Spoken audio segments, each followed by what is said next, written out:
Welcome to the Tech Egg. Don't get scrambled. Enjoy the video.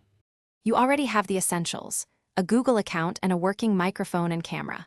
First, open Meet. Google.com or the Google Meet app and sign in. Once done, click New Meeting or Join with a code. This immediately generates a link you can share. Make sure to grant microphone and camera permissions when prompted, and use the preview to confirm audio levels and framing. This gets you into the meeting quickly and avoids delays once participants arrive. Now manage the meeting flow and participant experience. As the host, use the safety shield to mute all or individual participants and control who can present. This prevents interruptions.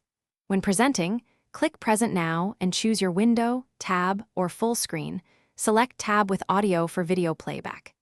Enable live captions for accessibility and switch layouts to spotlight the speaker or tiled view for group discussion. Use chat and raise hand to collect. To wrap up, stop presenting and click Leave or End Meeting for everyone. Recorded sessions save to your Google Drive automatically if recording was enabled. Once the meeting ends, share the recording link in the calendar event or send it by email with concise action items and timestamps for easy review. If something goes wrong, no audio or frozen video, first restart your browser or app, confirm mic/cam permissions, and try a different browser or device. This resolves most connectivity and permission problems quickly. Thanks for watching. Consider subscribing if I helped unscramble your problems.